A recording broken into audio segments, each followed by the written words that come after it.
السلام علیکم.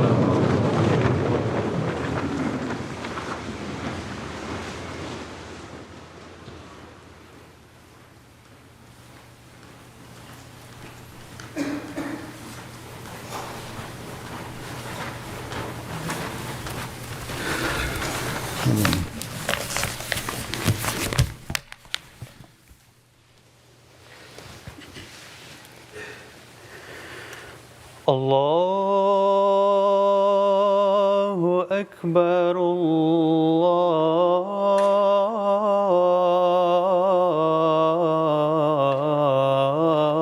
اللہ اکبر اللہ اکبر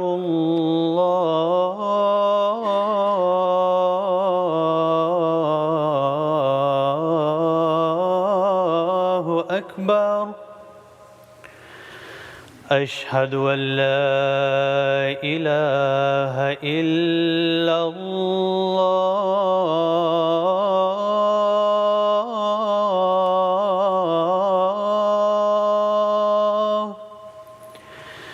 اشہد ان لا الہ الا اللہ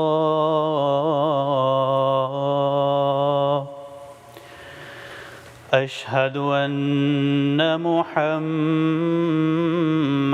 رسول اللہ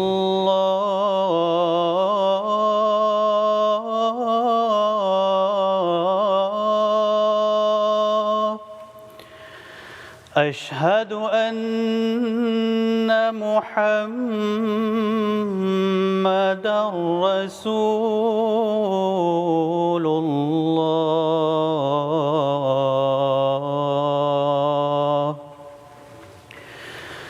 حی علی الصلاة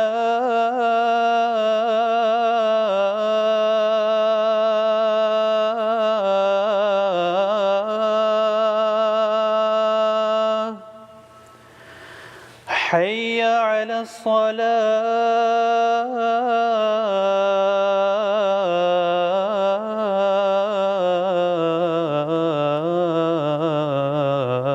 الصلاة حی علی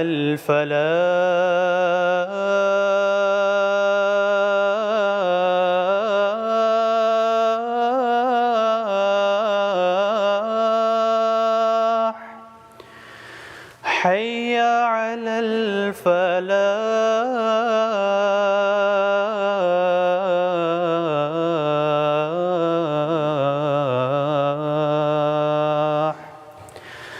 اللہ اکبر اللہ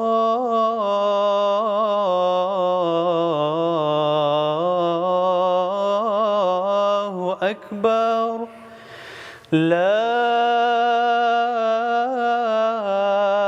الہ الا اللہ.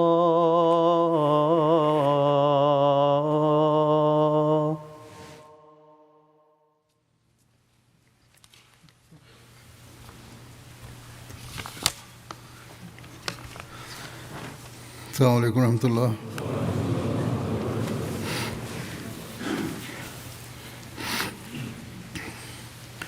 أشهد أن لا إله إلا الله وحده لا شريك له وأشهد أن محمدا عبده ورسوله أما بعد فأعوذ بالله من الشيطان الرجيم بسم الله الرحمن الرحيم الحمد لله رب العالمين الرحمن الرحيم مالك يوم الدين إياك نعبد وإياك نستعين اهدنا الصراط المستقيم صراط الذين أنعمت عليهم غير المغضوب عليهم ولا الضالين.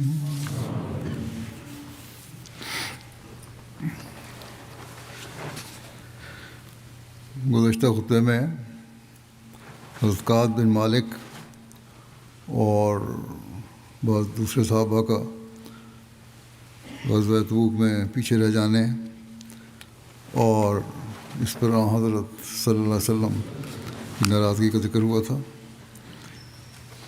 اس بارے میں حضرت مسلم موعود نے بھی ذکر فرمایا ہے اور اس حوالے سے جماعت کو نصیحت بھی کی ہے.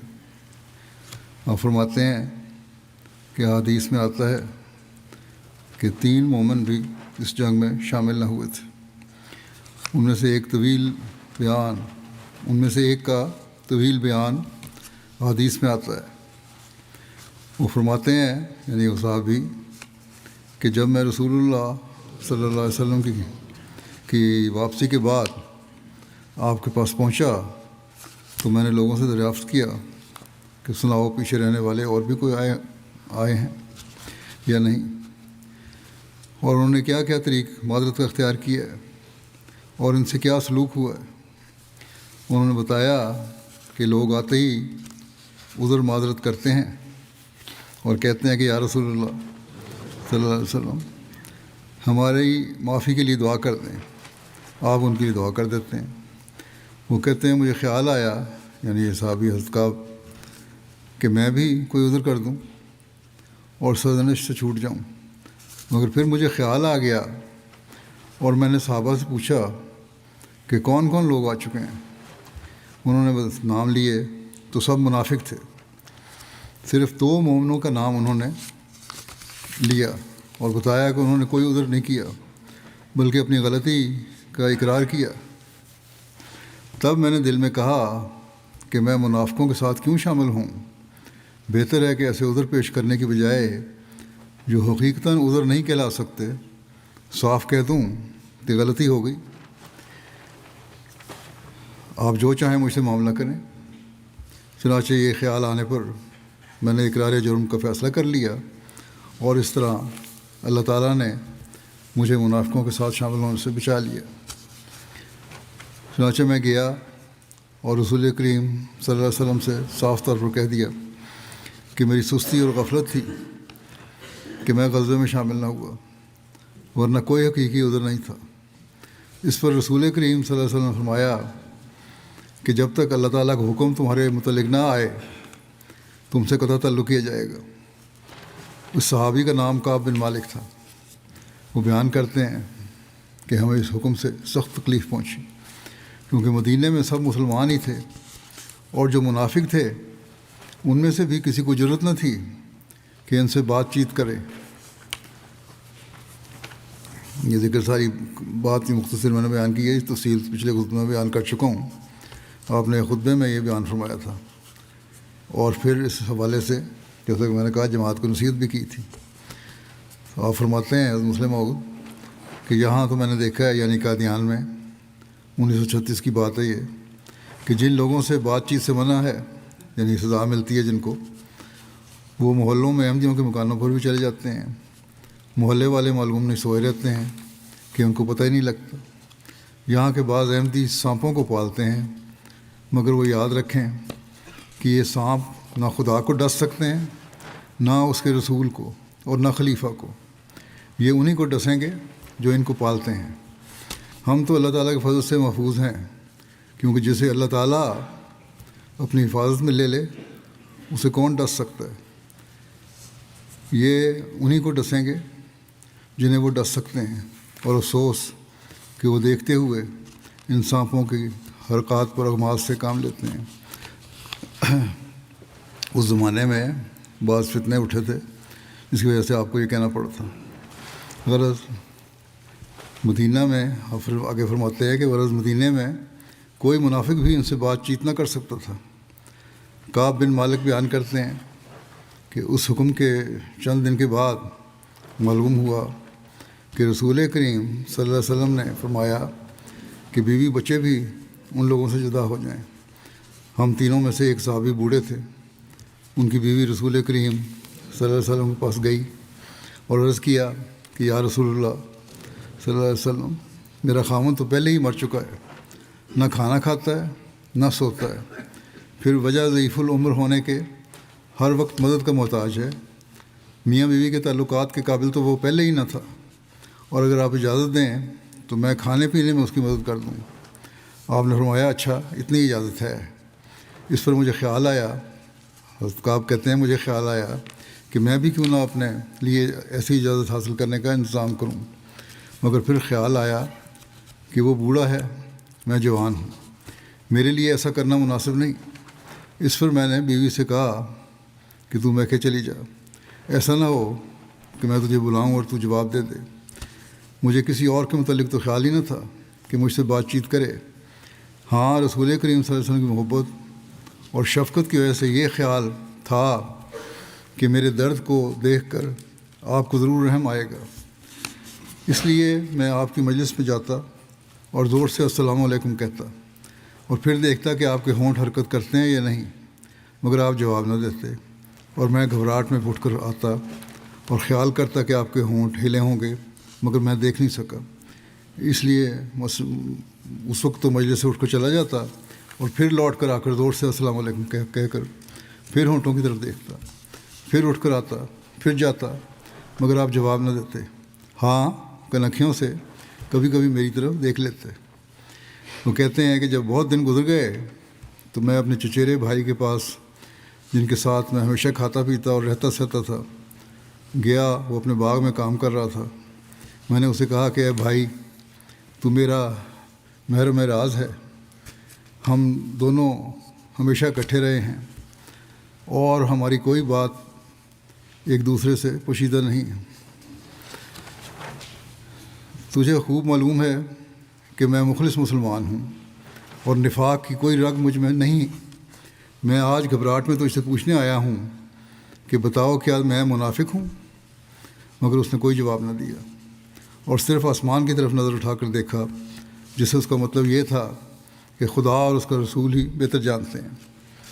وہ کہتے ہیں کہ جب ایسے بھائی نے جو میرا محرم راز تھا مجھے یہ جواب دیا تو میں نے محسوس کیا کہ زمین مجھ پر تنگ ہو گئی ہے، اور میں گھبرا کر باغ کی دیوار پھلانگ کر باہر آ گیا اور دیوانہ وار شہر کی طرف چل پڑا۔ جب شہر کے پاس پہنچا تو ایک شخص میرے قریب آیا اور پوچھا کہ کیا تو فلاں شخص ہے؟ میں نے کہا ہاں۔ تو اس نے مجھے ایک خط دیا کہ یہ فلاں بادشاہ نے بھیجا ہے۔ یہ ایک عرب کا عیسائی بادشاہ تھا جو رومی حکومت کے ماتحت تھا۔ میں نے کھول کر پڑھا تو اس میں لکھا تھا کہ ہم جانتے ہیں کہ تم عرب کے رئیس ہو اور تمہیں محمد صلی اللہ علیہ وسلم نے ذلیل کیا ہے، حالانکہ تمہاری قدر کرنی چاہیے تھی۔ اگر تم میرے پاس آ جاؤ تو میں تمہارے شایان شان تم سے سلوک کروں گا۔ مالک کہتے ہیں کہ میرے بھائی نے مجھے جو جواب دیا تھا، یعنی کہ جو چچا زاد بھائی کے باغ میں جب گئے تھے تو میرا دل الٹ رہا تھا، اس سے اس وقت بھی بے چینی تھی۔ وہ خط دیکھ کر مجھ پر سختہ کی حالت طاری ہو گئی اور میں نے سوچا کہ یہ شیطان کا آخری حملہ ہے، ایسا نہ ہو کہ میرے قدم لڑکھڑا جائیں، اور میں نے اس قاصد سے کہا کہ میرے پیچھے آؤ۔ ایک جگہ ایک آدمی بھٹی جلا رہا تھا، میں نے اس خط کو پردے کر کے اس میں ڈال دیا آگ میں، اور اس سے کہا کہ اپنے بادشاہ سے کہہ دینا کہ اس کا جواب یہ ہے۔ یہ ان کی ابتلا اور مصیبت کی آخری گھڑیاں تھیں۔ آخر اللہ تعالیٰ نے رحم کیا اور رسول کریم صلی اللہ علیہ وسلم کو فرمایا کہ ان کی غلطی معاف کر دی جائے۔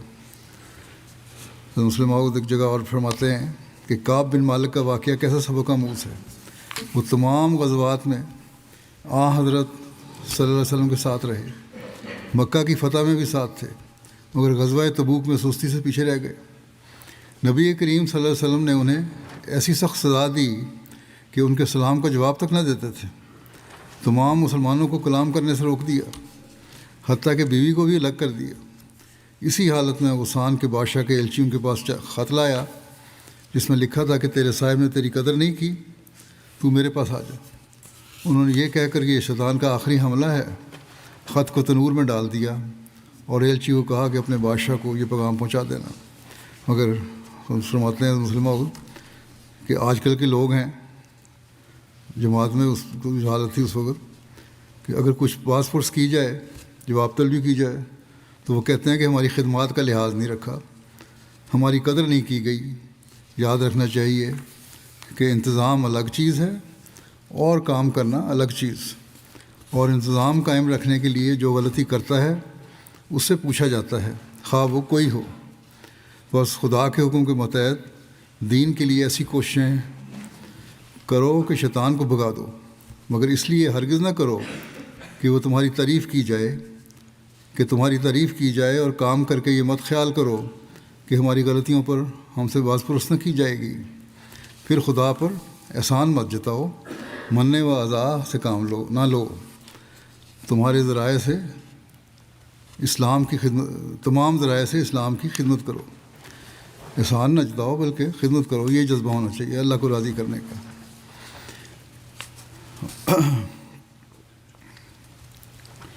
یہ شروع خلافت کے خطبات میں سے یہ اقتباس تھا، وہ 1936 کا تھا پہلا۔ غزوہ تبوک کا سفر ایسا پرحکمت اور بابرکت سفر ثابت ہوا کہ سارے خطۂ عرب میں مسلمانوں کی دھاک بیٹھ گئی، اور تھوڑی ہی دیر میں سارے عرب پر اسلام کا جھنڈا لہرانے لگا۔ اس بارے میں بھی حضرت مسلم موعود نے بیان فرمایا ہے، فرماتے ہیں کہ تبوک سے واپسی کے بعد طائف کے لوگوں نے بھی آ کر اطاعت قبول کر لی۔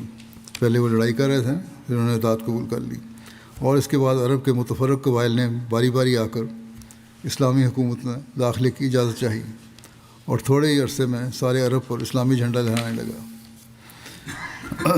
واپسی کے بعد ایک سریہ بھی ہوا تھا، جسے سریہ حضرت خالد بن ولید کہا جاتا ہے، جو نجران میں بنو عبد المدان، جو بنو حارث بن کعب میں سے تھے، ان کی طرف تھا۔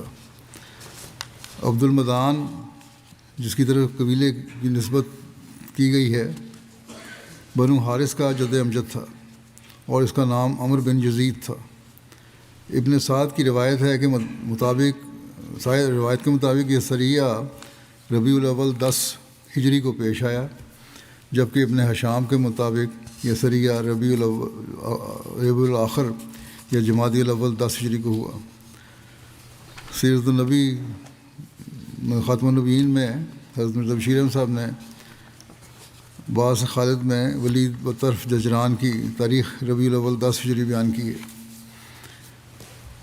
بہرحال اس کی تفصیل کچھ یوں اس طرح ہے کہ آپ نے حضرت خالد کو حکم دیا کہ لڑنے سے پہلے 3 بار ان کو دعوت اسلام دینا، جن کی طرف بھیجا گیا تھا سریہ۔ اگر وہ قبول کریں تو بہتر ہے، ورنہ پھر جنگ کرنا، یعنی اگر جنگ کی کوشش کریں تو تم پھر بھی 3 دفعہ ان کو اسلام کی تعلیم کی دعوت دینا، اگر پھر بھی جنگ کرنا چاہیں تو پھر ٹھیک ہے، جنگ کرو ان سے۔ چنانچہ حضرت خالد نے ایسا ہی کیا، اور یہ سب لوگ مسلمان ہو گئے۔ چنانچہ حضرت خالد نے ان میں قیام کر لیا، یعنی تبلیغ کی، صرف جنگ نہیں ہوئی، اور وہ مسلمان ہو گئے۔ حضرت خالد نے ان میں قیام کر لیا اور ان کو اسلام، کتاب اللہ اور نبی اکرم صلی اللہ علیہ وسلم کی سنت کی تعلیم دینی شروع کی، اور یہی حضور صلی اللہ علیہ وسلم نے حضرت خالد کو حکم دیا تھا۔ اس کے بعد حضرت خالد نے ایک خط حضور صلی اللہ علیہ وسلم کی خدمت میں روانہ کیا، حضرت محمد رسول اللہ صلی اللہ علیہ وسلم کی، اور اس میں روانہ کیا، اس لیے لکھا کہ حضرت محمد رسول خدا صلی اللہ علیہ وسلم کی خدمت میں خالد بن ولید کی طرف سے السلام علیکہ یا رسول اللہ و رحمۃ اللہ وبرکاتہ۔ میں اس خدا کی حمد کرتا ہوں جس کے سوا کوئی معبود نہیں، اما بعد، یا رسول اللہ، اللہ تعالیٰ آپ پر رحمت نازل فرمائے۔ آپ صلی اللہ علیہ وسلم نے مجھے بنو حارث کی طرف بھیجا تھا، اور مجھے حکم دیا تھا کہ میں 3 روز تک ان کو اسلام کی طرف دعوت دوں، پھر اگر وہ اسلام قبول کریں تو میں ان میں رہ کر ان کو احکام اسلام، قرآن کریم اور سنت رسول سکھاؤں، اور اگر وہ اسلام قبول نہ کریں تو میں ان سے جنگ کروں۔ بعض باتیں تفصیل میں بیان نہیں ہوتی، یہ دوسری جگہ بعض والوں سے مل جاتی ہیں، لیکن اسلام کی تعلیم یہ نہیں ہے کہ زبردستی اسلام قبول کروایا جائے. یہی مطلب تھا کہ کوئی معاہدہ نہ کریں اگر، یا پھر بھی جنگ کریں تو پھر ان سے جنگ کرو، تو میں اجازت ہے. لیکن پھر بس کہتے ہیں کہ ان کے پاس آیا اور آپ کے ارشاد کے مطابق 3 روز تک ان کو دعوت اسلام کی اور سواروں کو ان کے پاس بھیجا کہ اے بنو حارث اسلام قبول کر لو، سلامت رہو گے. بس لوگوں نے اسلام قبول کر لیا اور جنگ سے بعد رہے. تبلیغ کی تو اسلام قبول کر لیا. اس فکرے سے بھی یہ بڑا واضح ہو جاتا ہے کہ وہ جنگ سے بعد رہے کہ انہوں نے پہل نہیں کی جنگ میں. جو مخالف نے نہیں کی، یہ بھی جنگ کرنے نہیں گئے تھے، تبلیغ کرنے گئے تھے، وہ کی. پھر لکھتے ہیں کہ اب میں ان میں مقیم ہوں اور دین کے اوامر و نواہی اور احکامات ان کو بتلا رہا ہوں. آئندہ جو حکم آپ صلی اللہ علیہ وسلم کی جانب سے صادر ہوگا اس کے موافق عمل کروں گا.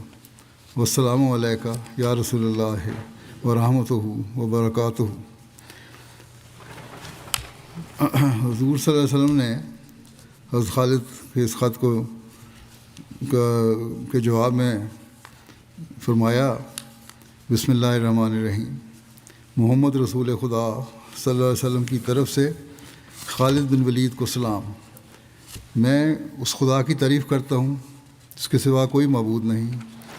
اما بعد تمہارا خط ما قاصد ہمارے پاس پہنچا اور معلوم ہوا کہ بنو حارث نے اسلام قبول کر لیا ہے اور جنگ سے پہلے لا الہ الا اللہ محمد رسول اللہ کی گواہی دی، اور یہ خدا کی ہدایت ہے جو اس نے ان کے شامل حال فرمائی. بس تم ان کو ثواب الہی کی خوشخبری پہنچاؤ اور عذاب الہی سے خوف دلاؤ اور خود ان کے چند لوگوں کو اپنے ساتھ لے کر ہمارے پاس حاضر ہو جاؤ. والسلام علیکہ ورحمۃ اللہ وبرکاتہ. حضرت خالد نے اس فرمان کو دیکھ کر بنو حارث کے چند افراد کو ساتھ لے کر رسول اللہ صلی اللہ علیہ وسلم کی خدمت میں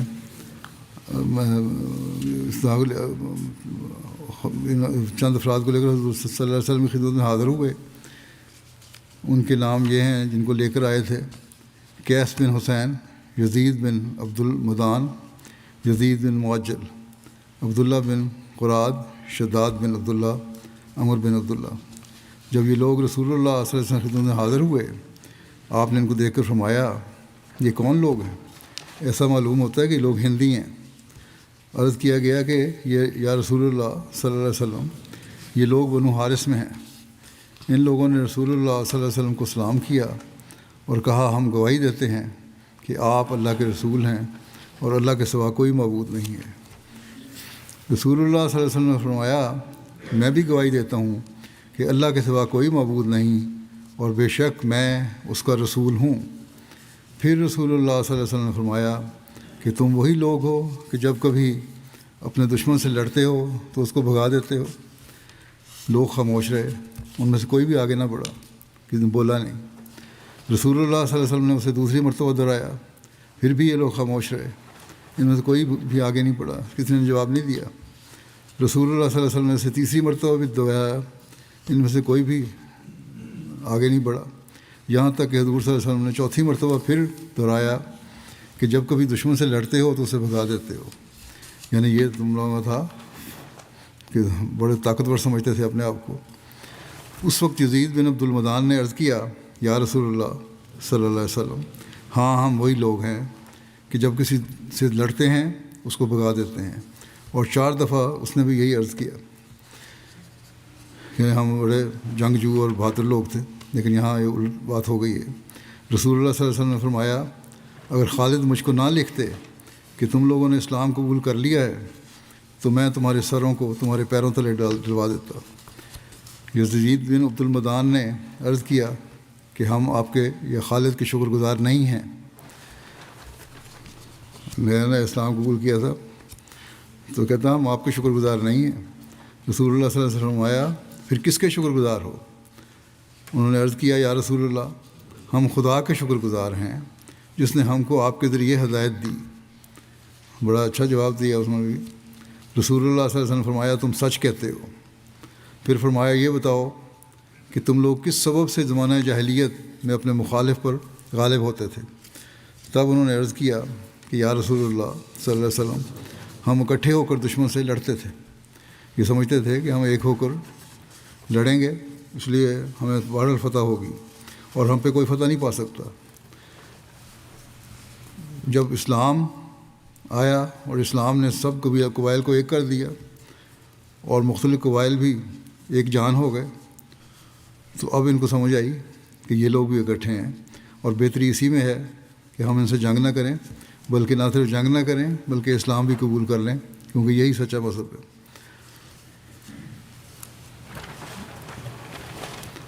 حضور صلی اللہ علیہ وسلم نے قیس بن حسین کو بنو حارث کا امیر مقرر فرمایا، اور شوال کے آخر یا ذوالقعدہ کے شروع میں ان لوگوں کو رخصت فرمایا۔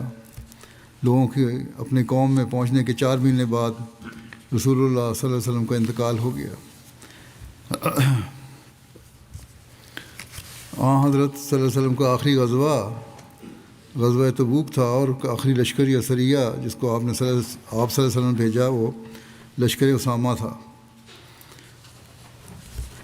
لشکر اسامہ کی تفصیل ان کے ذکر میں اور حضرت ابوبکر رضی اللہ عنہ کے ذکر میں پہلے بیان ہو چکی ہے، تاہم مختصراً کچھ پس منظر کے ساتھ یہاں بیان کر دیتا ہوں۔ بخاری کی روایت ہے، حضرت انس بن مالک سے روایت ہے کہ نبی کریم صلی اللہ علیہ وسلم نے لوگوں کو حضرت زید اور حضرت جعفر اور حضرت عبداللہ بن رواحہ کی موت کی خبر دی، بیشتر اس کے کہ لوگوں کے پاس ان سے متعلق کوئی خبر آئی۔ آپ نے فرمایا زید نے جھنڈا لیا، اس سے پہلے اسامہ کے لشکر سے پہلے ایک لشکر گیا تھا، جھنڈا لیا اور وہ شہید ہوئے۔ پھر جعفر نے پکڑا اور وہ بھی شہید ہو گئے۔ پھر ابن رواحہ نے جھنڈے کو پکڑا اور وہ بھی شہید ہو گئے، اور آپ کی آنکھیں آنسو بہا رہی تھیں۔ آخر اللہ کی تلواروں میں سے ایک تلوار خالد بن ولید نے جھنڈا لیا، یہاں تک کہ اللہ نے اسے ان مخالفین پر فتح دی۔ حجۃ الوداع سے واپسی پر نبی کریم صلی اللہ علیہ وسلم جب مدینہ منورہ واپس پہنچے، اس وقت جنوب کی طرف سے اہل مدینہ کو کسی دشمن کا خطرہ باقی نہیں رہا تھا، لیکن شمال سے اہل روم کی طرف سے اب بھی خطرہ باقی تھا، کیونکہ ان عیسائیوں کو ابھی تک اپنی قوت اور بڑا ناز تھا، اس لیے کسی وقت بھی ان کی طرف سے حملہ ہو سکتا تھا۔ اور ویسے بھی جنگ موتا کے شہداء کا قصاص بھی باقی تھا، کیونکہ اس جنگ میں حضرت خالد بن ولید کی مہارت کی بنا پر مسلمانوں کا لشکر واپس مدینہ آنے میں کامیاب ہوا تھا۔ حج سے فراغت کے بعد آپ صلی اللہ علیہ وسلم کو مدینہ تشریف لائے ہوئے زیادہ دن نہیں گزرے تھے کہ چند دن بعد حضرت اسامہ بن زید کی قیادت میں ایک لشکر کو شام پر حملہ کرنے کا حکم دیا۔ لشکر اسامہ کی تیاری رسول اللہ صلی اللہ علیہ وسلم کی وفات سے 2 روز قبل بروز ہفتہ مکمل ہوئی، اور اس کا آغاز آپ کی بیماری سے قبل ہو چکا تھا۔ آپ نے ماہ سفر کے آخر میں رومیوں سے جنگ کی تیاری کا حکم دیا۔ حضرت اسامہ کو بلایا اور فرمایا اپنے والد کی شہادت گاہ کی طرف روانہ ہو جاؤ۔ حضرت زید کو جہاں شہید کیا گیا تھا ان سے پہلی جنگ میں، آپ نے فرمایا کہ وہاں جاؤ اور انہیں گھوڑوں یعنی دشمنوں کو گھوڑوں سے رونڈ ڈالو، میں نے تم کو اس لشکر کا امیر مقرر کیا ہے۔ ایک اور روایت میں آتا ہے کہ نبی کریم صلی اللہ علیہ وسلم نے فرمایا بلقاء اور داروم کو گھوڑوں کے ذریعے رونڈ ڈالو۔ بلقاء ملک شام میں واقع ایک علاقہ ہے جو دمشق اور وادی القرا کے درمیان ہے۔ داروم مصر جاتے ہوئے فلسطین میں غزہ کے بعد ایک مقام ہے۔ اور ملک شام کے لیے روانگی کا ارشاد کرتے ہوئے فرمایا پھر صبح ہوتے ہی اہل ابنا پر حملہ کرو۔ ابنا ملک شام میں بلقاء کی جانب ایک جگہ کا نام ہے۔ اور فرمایا کہ تیزی کے ساتھ سفر کرو تا ان تک اطلاع پہنچنے سے پہلے پہنچ جاؤ، پس اگر اللہ تعالیٰ تمہیں کامیابی عطا کرے تو وہاں قیام مختصر رکھنا اور اپنے ساتھ راستہ دکھانے والے لے جانا، اور مخبروں اور جاسوسوں کو اپنے آگے روانہ کر دو۔ نبی کریم صلی اللہ علیہ وسلم نے حضرت اسامہ کے لیے اپنے ہاتھ سے ایک جھنڈا باندھا، پھر کہا اللہ کے نام کے ساتھ اس کی راہ میں جہاد کرو اور اس سے جنگ کرو جس نے اللہ کا انکار کیا، اور دھوکہ نہ دو، بچوں اور عورتوں کو قتل نہ کرو، اور دشمن سے مقابلہ کی تمنا نہ کرو۔ یہ فقرہ بھی دشمن کے خطرے کے مقابلے کی طرف اشارہ کرتا ہے کہ دشمن اگر حملہ کرے تو کرنا ہے، لیکن تم نے مقابلے کی تمنا نہیں کرنی دشمن سے۔ پس فرمایا کہ بے شک تمہیں معلوم نہیں، شاید تم اس کی وجہ سے آزمائے جاؤ، لیکن تم یہ کہو کہ اے اللہ تو ہمیں ان کے مقابلے میں کافی ہو جیسا تو چاہے، اور ان کی جنگ کو ہم سے دور کر دے۔ یہ دعا بھی سکھائی کہ جنگ ضروری نہیں ہے، جنگ ٹل سکتی ہے تو ٹالو، بس اگر ان کی تمہارے ساتھ مٹ بھیڑ ہو جائے، لیکن پھر بھی اگر جنگ ہو جائے اور وہ اکٹھے ہو کر شور کریں تو تمہارے اوپر وقار اور خاموشی لازم ہے، پھر خاموشی سے اور وقار سے جنگ کرو، اور تم آپس میں نہ جھگڑو ورنہ تم بزدل ہو جاؤ گے اور تمہارا روب و دبدبہ جاتا رہے گا۔ اکائی پیدا کرو اپنے اندر، اور تم کہو اے اللہ ہم تیرے بندے ہیں اور وہ بھی تیرے بندے ہیں، ہماری پیشانیاں اور ان کی پیشانیاں تیرے قبضہ قدرت میں ہیں، اور تو ہی ان سے کافی ہو سکتا ہے، اور تم جان لو کہ جنت تلواروں کے سائے کے نیچے۔ حضرت اسامہ حضرت صلی اللہ علیہ وسلم کے ہاتھ سے بندھا ہوا جھنڈا لے کر نکلے اور اس سے حضرت بریدہ بن حصیب کے سپرد کیا اور جرف مقام پر لشکر کو جمع کیا۔ جرف مدینہ سے 3 میل شمال کی جانب ایک جگہ ہے۔ مہاجرین اور انصار کے معززین میں سے کوئی ایسا شخص بھی باقی نہ بچا مگر اس کو اس جنگ کے لیے بلا لیا گیا۔ ان میں حضرت ابوبکر، حضرت عمر، حضرت ابو عبیدہ بن جراح، حضرت سعد بن ابی وقاص، حضرت سعید بن زید، حضرت قتادہ بن نعمان، حضرت سلمہ بن اسلم شامل تھے۔ سب کو حضرت اسامہ کے متحد کیا۔ کچھ لوگوں نے باتیں شروع کر دیں اور کہا کہ یہ لڑکا اولین مہاجرین پر امیر بنایا جا رہا ہے، اتنے بڑے بڑے صحابہ ہیں، ان کو لڑکے کو امیر بنا دیا۔ اس بات پر رسول اللہ صلی اللہ علیہ وسلم سخت ناراض ہوئے۔ اب تک بات پہنچی، آپ نے اپنے سر کو ایک رومال سے باندھا ہوا تھا اور آپ ایک چادر اوڑھے ہوئے تھے۔ آپ ممبر پر چڑھے اور اللہ کی حمد و ثنا بیان کی، پھر فرمایا اے لوگو، تم میں سے بعض کی گفتگو اسامہ کو امیر بنانے کے متعلق مجھے پہنچی ہے۔ اگر میرے اسامہ کو امیر بنانے پر تم نے اعتراض کیا ہے تو اس سے پہلے اس کے باپ کو میرے امیر مقرر کرنے پر بھی تم اعتراض کر چکے ہو۔ خدا کی قسم وہ بھی امارت کے لائق تھا، اور اس کے بعد اس کا بیٹا بھی امارت کے لائق ہے۔ وہ ان لوگوں میں سے تھا جو مجھے سب سے زیادہ محبوب تھے، اور یقیناً یہ دونوں ایسے ہیں کہ ان کے بارے میں ہر قسم کی نیکی اور بھلائی کا خیال کیا جا سکتا ہے۔ بس اس یعنی اسامہ کے لیے خیر کی نصیحت پکڑو، کیونکہ یہ تم سے بہترین لوگوں میں سے ہے، تم میں سے بہترین لوگوں میں سے ہے۔ وہ مسلمان جو اسامہ کے ساتھ روانہ ہو رہے تھے، وہ رسول اللہ صلی اللہ علیہ وسلم کو الوداع کر کے جرف کے مقام پر لشکر میں شامل ہونے کے لیے چلے جاتے۔ رسول اللہ صلی اللہ علیہ وسلم کی بیماری بڑھ گئی، لیکن آپ تاکید فرماتے رہے کہ لشکر اسامہ کو بھجواؤ، یہ بہرحال جائے گا۔ اتوار کے دن رسول اللہ صلی اللہ علیہ وسلم کا درد اور زیادہ ہو گیا۔ حضرت اسامہ لشکر میں سے واپس آئے تو آپ بے ہوشی کی حالت میں تھے۔ جب زیادہ بڑھ گیا، آپ کو اطلاع پڑی تو آپ واپس آ گئے۔ اس روز لوگوں نے آپ کو دعا پلائی تھی، یعنی آن وسلم کو دعا پلائی تھی۔ حضرت اسامہ نے سر جھکا کر رسول اللہ صلی اللہ علیہ وسلم کو بوسہ دیا۔ آپ بول نہیں سکتے تھے، لیکن آپ اپنے دونوں ہاتھ آسمان کی طرف اٹھاتے اور حضرت اسامہ کے سر پر رکھ دیتے تھے۔ حضرت اسامہ کہتے ہیں کہ میں نے سمجھ لیا کہ آپ میرے لیے دعا کر رہے ہیں۔ حضرت اسامہ لشکر کی طرف واپس آ گئے۔ حضرت اسامہ سوموار کو دوبارہ رسول اللہ کریم صلی اللہ علیہ وسلم کے پاس آئے تو آپ کو افاقہ ہو گیا تھا۔ آپ نے اسامہ سے فرمایا کہ اللہ تعالیٰ کی برکت سے روانہ ہو جاؤ۔ حضرت اسامہ حضرت صلی اللہ علیہ وسلم سے رخصت ہو کر اپنے لشکر کی طرف روانہ ہوئے اور لوگوں کو چلنے کا حکم دیا۔ آپ نے ابھی کوچ کا ارادہ ہی کیا تھا کہ ان کی والدہ نے، حضرت اسامہ کی والدہ نے حضرت ام ایمن کی طرف سے ایک شخص پیغام لے کر آیا کہ حضرت صلی اللہ علیہ وسلم کا آخری وقت دکھائی دے رہا ہے۔ اس پر حضرت اسامہ رسول اللہ صلی اللہ علیہ وسلم کے پاس حاضر ہوئے، اور حضرت عمر اور حضرت عبیدہ بھی ان کے ساتھ تھے، اور آپ پر نزع کی حالت تھی۔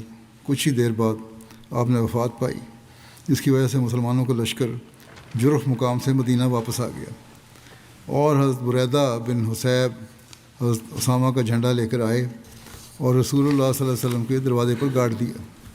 ایک روایت کے مطابق جب حضرت اسامہ کا لشکر ذو خشب میں تھا تو رسول اللہ صلی اللہ علیہ وسلم کی وفات ہو گئی تھی۔ ذو خشب بھی مدینہ سے ایک رات کی مسافت پر واقع ہے، شام کے راستے پر، یہ وادی ہے، لیکن باہر علی لوگ واپس آئے۔ جب حضرت ابوبکر کی بیعت کر لی گئی آپ صلی اللہ علیہ وسلم کے وصال کے بعد، تو حضرت ابوبکر نے حضرت بریدہ بن حصیب کو حکم دیا کہ جھنڈا لے کر اسامہ کے گھر جاؤ کہ وہ اپنے مقصد کے لیے روانہ ہوں۔ حضرت بریدہ جھنڈے کو لشکر کی پہلی جگہ پر لے آئے۔ یہ اس لشکر کی تعداد 3000 بیان کی جاتی ہے، جن میں سے 1000 گھوڑ سوار تھے، اور ایک دوسری روایت کے مطابق حضرت اسامہ بن زید کو 700 آدمیوں کے ساتھ شام کی طرف بھیجا گیا تھا۔ ایک روایت میں آتا ہے کہ رسول اللہ صلی اللہ علیہ وسلم کی وفات کے دوسرے روز حضرت ابوبکر نے منادی کرا دی کہ اسامہ کی مہم پایہ تکمیل کو پہنچے گی۔ اسامہ کے لشکر میں سے کوئی شخص بھی مدینہ میں باقی نہ رہے مگر یہ کہ وہ سب جرف میں ان کے لشکر سے جا ملیں۔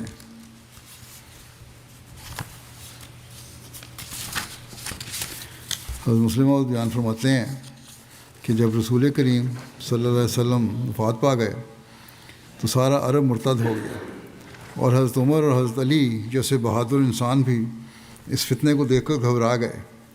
رسول کریم صلی اللہ علیہ وسلم نے اپنی وفات کے قریب ایک لشکر رومی علاقے پر حملہ کرنے کے لیے تیار کیا تھا، اور حضرت اسامہ کو اس کا افسر مقرر کیا تھا۔ یہ لشکر ابھی روانہ نہیں ہوا تھا کہ رسول کریم صلی اللہ علیہ وسلم وفات پا گئے، اور آپ کی وفات پر جب عرب مرتد ہو گیا تو صحابہ نے سوچا کہ اگر ایسی بغاوت کے اسامہ کا لشکر بھی رومی علاقے پر حملہ کرنے کے لیے بھیج دیا گیا تو پیچھے صرف بوڑھے مرد اور بچے اور عورتیں رہ جائیں گی مدینے میں، اور مدینے کی حفاظت کا کوئی سامان نہیں رہے گا۔ چنانچہ انہوں نے تجویز کی کہ اکابر صحابہ کا یہ وفد حضرت ابوبکر رضی اللہ عنہ کی خدمت میں جائے اور ان سے درخواست کرے کہ وہ اس لشکر کو بغاوت کے فروغ ہونے تک روک لیں۔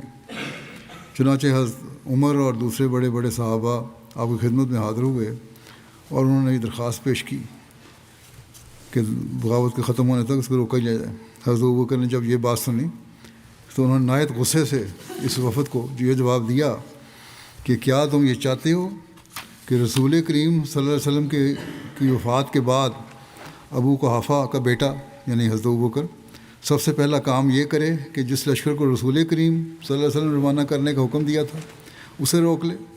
پھر آپ نے فرمایا، خدا کی قسم اگر دشمن کی فوجیں مدینہ میں گھسائیں اور کتے مسلمان عورتوں کی لاشیں گھسیٹتے پھریں تب بھی میں اس لشکر کو نہیں روکوں گا جس کو روانہ کرنے کا رسول کریم صلی اللہ علیہ وسلم نے فیصلہ فرمایا تھا۔ یہ جرأت اور دلیری حضرت ابوبکر میں اسی وجہ سے پیدا ہوئی کہ خدا نے یہ فرمایا کہ محمد رسول اللہ والذین معہ اشداء علی الکفار، جس طرح بجلی کے ساتھ معمولی تار بھی مل جائے تو اس میں عظیم الشان طاقت پیدا ہو جاتی ہے، اسی طرح محمد رسول اللہ صلی اللہ علیہ وسلم کے تعلق کے نتیجے میں آپ کے ماننے والے بھی اشداء علی الکفار کے مصداق بن گئے۔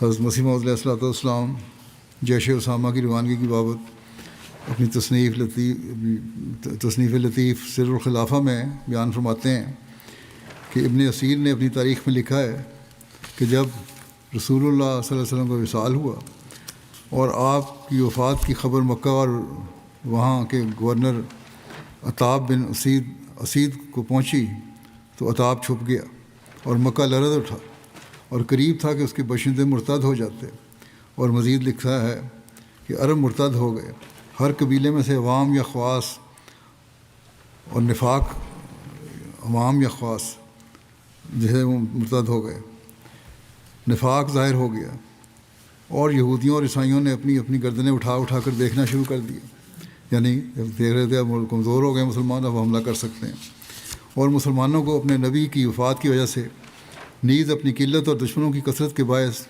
ایسی حالت ہو گئی جیسی بارش والی راتیں بھیڑ بکریوں کی ہوتی ہے، یعنی بھیگی ہوتی ہیں، ہلنے جلنے کے قابل نہیں ہوتی ہیں۔ اس پر لوگوں نے ابوبکر سے کہا کہ لوگ صرف اسامہ کے لشکر کو ہی مسلمانوں کا لشکر سمجھتے ہیں، اور جیسا کہ آپ دیکھ رہے ہیں عربوں نے آپ سے بغاوت کر دی ہے، بس مناسب نہیں کہ آپ مسلمانوں کی اس جماعت کو اپنے سے الگ کریں۔ اس پر حضرت ابوبکر نے فرمایا، اس ذات کی قسم جس کے قبضہ قدرت میں میری جان ہے، اگر مجھے اس بات کا یقین بھی ہو جائے کہ درندے مجھے اچک لیں گے، تب بھی میں رسول اللہ صلی اللہ علیہ وسلم کے حکم کے مطابق اسامہ کے لشکر کو ضرور بھیجوں گا۔ جو فیصلہ رسول اللہ صلی اللہ علیہ وسلم نے فرمایا ہے میں اسے منسوخ نہیں کر سکتا۔ الغرض آپ نے آن رسول اللہ کے حکم کو کما حقہ قائم رکھا اور نافذ فرمایا، اور جو صحابہ حضرت اسامہ کے لشکر میں شامل تھے انہیں واپس لشکر میں شامل ہونے کا ارشاد فرمایا۔ آپ نے فرمایا کہ ہر وہ شخص جو پہلے اسامہ کے لشکر میں شامل تھا اور اسے رسول اللہ صلی اللہ علیہ وسلم اس میں شامل ہونے کا ارشاد فرمایا، اسے رسول اللہ صلی اللہ علیہ وسلم نے اس میں شامل ہونے کا ارشاد فرمایا تھا، وہ ہرگز پیچھے نہ رہے، اور نہ ہی میں اسے پیچھے رہنے کی اجازت دوں گا۔ اسے خواہ پیدل بھی جانا پڑے وہ ضرور ساتھ جائے گا، تو کوئی ایک بھی اس سے پیچھے نہ رہا، یعنی سب چل پڑے۔ بہرحال حضرت ابوبکر کا اس لشکر کو روانہ کرنے کے بارے میں لکھا ہے کہ جب حضرت ابوبکر کے حکم کے مطابق جیش اسامہ جرف کے مقام پر اکٹھا ہو گیا تو حضرت ابوبکر وہاں خود تشریف لے گئے، اور آپ نے وہاں جا کر لشکر کا جائزہ لیا اور اس کو ترتیب دی۔ اس بارے میں یہ بھی ذکر ملتا ہے کہ حضرت ابوبکر نے حضرت اسامہ سے کہا کہ اگر آپ مناسب سمجھیں تو حضرت عمر کو میرے کاموں میں معاونت کے لیے چھوڑ دیں، کیونکہ اس میں حضرت عمر بھی شامل تھے لشکر میں۔ تو حضرت اسامہ نے اجازت دے دی۔ اس واقعے کے بعد حضرت عمر جب بھی حضرت اسامہ سے ملتے، یہاں تک خلیفہ منتخب ہونے کے بعد بھی، تو آپ کو مخاطب ہو کر کہتے تھے، السلام علیکم یا ایھا الامیر، کہ اے امیر السلام علیکم۔ اور اس کے جواب میں اسامہ بھی کہتے غفر اللہ لک۔ حضرت ابوبکر نے حضرت اسامہ کو اپنی ہدایت کے ساتھ یہ بھی فرمایا کہ رسول اللہ صلی اللہ علیہ وسلم نے جو تمہیں کرنے کا حکم دیا ہے وہ سب کچھ کرنا، رسول اللہ صلی اللہ علیہ وسلم کے احکام کی بجا آوری میں کسی قسم کی کوتاہی نہ کرنا۔ جنگ کی تفصیل تو پہلے بیان ہو چکی ہے، اسے میں چھوڑتا ہوں۔ یہ لشکر جیسا کہ آن صلی اللہ علیہ وسلم نے فرمایا تھا، آپ کامیاب ہو کر واپس آیا۔ دشمن تو یا قتل ہوا یا قیدی بن گیا۔ اس جنگ میں کسی مسلمان کا بھی کوئی جانی نقصان نہیں ہوا۔ روایات کے مطابق یہ لشکر 40 سے لے کر 70 روز تک باہر رہنے کے بعد مدینہ واپس پہنچا تھا۔ حضرت صلی اللہ علیہ وسلم سے حضرت ابوبکر کی محبت تھی کہ اسامہ کے جس جھنڈے کو حضرت صلی اللہ علیہ وسلم نے خود اپنے ہاتھ سے گرہ لگائی تھی، اور حضرت ابوبکر نے فرمایا تھا کہ یہ کیسے ہو سکتا ہے کہ ابن ابو قحافہ اس جھنڈے کی گرہ کھول دے جو نبی اکرم صلی اللہ علیہ وسلم نے خود اپنے ہاتھ سے لگائی ہے۔ چنانچہ لشکر اسامہ کی واپسی پر اس جھنڈے کی گرہ نہ کھولی گئی، اور وہ جھنڈا بعد میں بھی حضرت اسامہ کے گھر میں ہی رہا یہاں تک حضرت اسامہ کی وفات ہو گئی۔ اللہم صلی علی محمد وعلی محمد۔ یہ ختم ہوا یہ جنگ غزوات کا واقعہ۔ آئندہ سیرت کے کچھ اور پہلو دیکھنے ہوں گے انشاءاللہ، دیکھوں گا۔ اس وقت میں 2 مرحومین کا ذکر بھی کرنا چاہتا ہوں اور جنازہ پڑھاؤں گا بعد میں انشاءاللہ۔ مکرم عزیز الرحمٰن خالد صاحب مربی سلسلہ، یہ گزشتہ دنوں 79 سال کی عمر میں امریکہ میں وفات پا گئے۔ انا للہ و انا الیہ راجعون۔ مرحوم کے نانا حضرت میاں رنگ علی صاحب رضی اللہ عنہ صحابی حضرت مسیح علیہ السلام تھے۔ آپ کے عزیز الرحمٰن خالد صاحب کے جامعہ میں داخل ہونے کا واقعہ بھی کچھ اس طرح ہے۔ کہتے ہیں کہ جب میں 7ویں کلاس میں تھا تو ایک روز تعلیم الاسلام ہائی اسکول میں اسمبلی میں حضرت مولانا قاضی محمد نذیر صاحب تشریف لائے اور وقف زندگی کی ضرورت اور اہمیت پر لیکچر دیا۔ اس پر بہت سے طلباء پر اس لیکچر کا بہت اثر ہوا۔ جب لیکچر ختم ہوا تو مرحوم کو زندگی وقف کرنے کا جذبہ ابھرا اور وہ سیدھے جامعہ میں گئے۔ وہاں مختصر انٹرویو کے بعد 1960 میں جامعہ میں ان کو داخلہ مل گیا اور 1969 میں جامعہ سے شاید کی ڈگری انہوں نے حاصل کی۔ جامعہ پاس کرنے کے بعد اس دوران جامعہ میں 9 سال کا عرصہ اس لیے بھی لگا کہ ان کا ایک ایکسیڈنٹ ہو گیا تھا ٹرین کا، جس کی وجہ سے بڑی چوٹیں آئی تھیں، 2 سال ضائع ہوئے، لیکن بہرحال انہوں نے ہمت نہیں ہاری اور زندگی بچ گئی۔ اور یہ کہا کرتے تھے کہ خلیفۃ المسیح ثالث رحمۃ اللہ کی دعاؤں سے میری زندگی بچی ہے۔ ان کے بعد مبلغ بننے کے بعد Sierra Leone, Nigeria, Ghana, Tanzania, Zanzibar, بیرونی ملکوں میں رہے۔ پاکستان میں مختلف جگہوں پہ مربی کے طور پر خدمات انجام لیتے رہے۔ اس کے بعد واپس آنے کے بعد یہ تاریخ جدید وکالت اشاعت ربا میں خدمت کی توفیق پاتے رہے۔ ان کے نواسے ہیں حمزہ عبید اللہ، یہ مربی ہیں، جامعہ سے فارغ ہوئے۔ کہتے ہیں کہ بتایا کرتے تھے عزیز الرحمان صاحب کہ افریقہ میں ایسے وقت بھی آتا تھا کہ چاول ابال کر اس پر نمک چھڑک کر کھا لیا کرتا تھا اور کوئی سالن وغیرہ کھانے کی چیز نہیں ہوتی تھی، اور بعض دفعہ ایسے دن بھی ہوتے تھے جو معمولی غذا بھی میسر نہیں ہوتی تھی، ابلے ہوئے چاول بھی میسر نہیں ہوتے تھے، اور بعض دفعہ بھوکا رہنا پڑتا تھا کئی دن۔ تو یہ ابتدائی مربیان مبلغین کے کام تھے جو آج کل کے مربیان مبلغین کو ان کو اپنے سامنے رکھنا چاہیے۔ انیس الرحمان انس ہیں، ان کے بیٹے ہیں، کہتے ہیں کہ کبھی بھی کھانے کو ضائع نہیں ہونے دیتے تھے۔ جلسے کے موقع پہ بھی بہت دفعہ ایسا ہوا کہ کھانے میں پلیٹ میں ڈلوانے کے بجائے میزوں پر روٹی کے بچے ہوئے ٹکڑے تھے وہی کھا لیتے۔ کہتے کہ حضرت مسیح علیہ السلام کہ اگر یہ روٹی کے ٹکڑے کھا سکتے ہیں تو ہم کیوں نہیں کھا سکتے۔ جوانی سے ہی تہجد گزار تھے، خوش اخلاق، ملنسار، ہمدرد، نیک، محنتی اور باوفا انسان تھے۔ خلافت سے گہرا عقیدت کا تعلق تھا۔ مرحوم موسی بھی تھے، میرے ساتھ گانا میں بھی جب میں رہا ہوں وہاں رہے ہیں۔ یہ بڑی وفا سے، بڑی محنت سے، بڑی سادگی سے انہوں نے کام کیا، بے نفس ہو کے کام کیا۔ ان کے 2 بیٹے اور 3 بیٹیاں ہیں، کثیر تعداد میں پوتے پوتیاں، نواسے نواسیاں ہیں۔ اللہ تعالیٰ مرحوم سے مغفرت و رحم کو سلوک فرمائے، درجات بلند کرے۔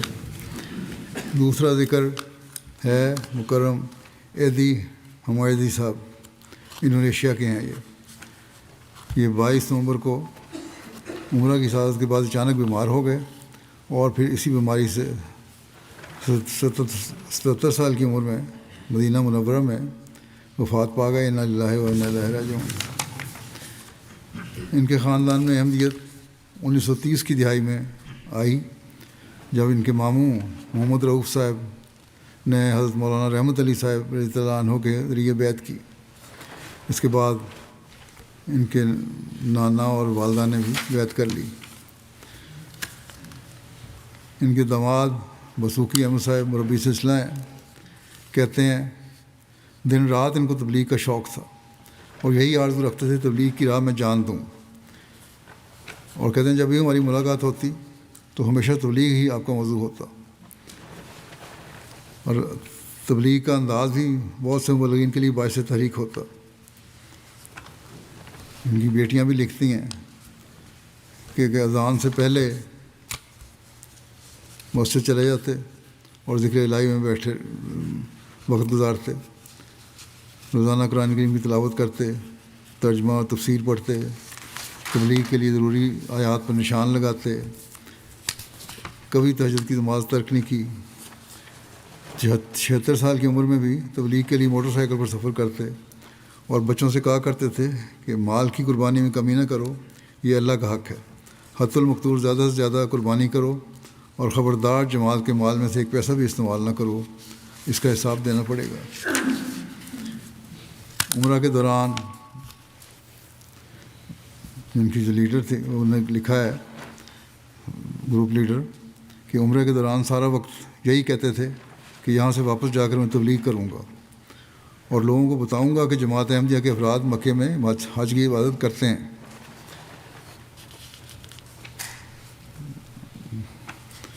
ڈاکٹر نے وہاں ان کو دیکھا جو بیمار ہوئے ہیں تو اس نے خدا وفات بھی ہوئی، تو کہتے ہیں ان کو کہنے لگا ڈاکٹر خدا تعالیٰ کو ان کی نیکیاں پسند آ گئی ہیں جو جنت البقیع میں ندفین کی سعادت ملی، وہاں وفات ہوئی تو وہاں ان کی تدفین بھی وہیں ہوئی جنت البقیع میں. اور یہ ہمارے پاکستان میں احمدی اپنے احمدیوں کو قبرستان میں دفنانے نہیں دیتے، اور جو قریب کسی دوسرے مسلمان کی قبر ہو تو کہتے ہیں اس کے قریب نہیں آنا. اور ان کو اللہ تعالیٰ نے موقع دیا کہ جنت البقیع میں دفن ہوئے، اب جا کے وہاں سے بھی ان کی قبر اٹھوائیں ہیں. لیکن اتنی طاقت کہاں ہے ان میں، خود اپنے انجام کو پہنچنے والے ہیں. اب انشاءاللہ یہ مولوی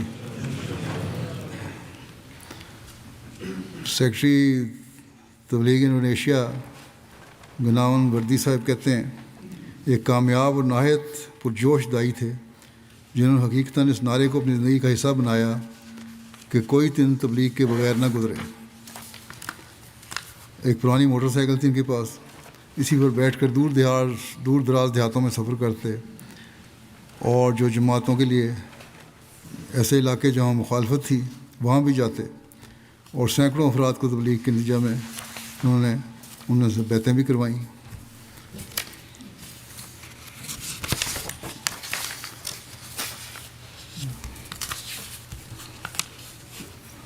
خلافت سے کہتے ہیں بہت زیادہ تعلق تھا، محبت تھی، پیار تھا. اللہ کے فضل سے موسی تھے.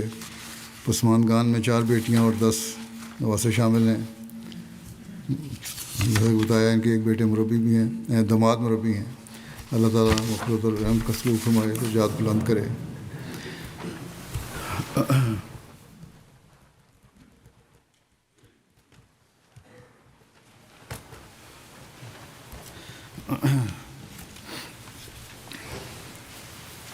الحمد للہ نحمده ونستعینه ونستغفره ونؤمن به ونتوکل علیہ ونعوذ باللہ من شرور انفسنا ومن سیئات اعمالنا من يهده الله فلا مضل له ومن يضلل فلا هادي له ونشهد أن لا إله إلا الله ونشهد أن محمدا عبده ورسوله.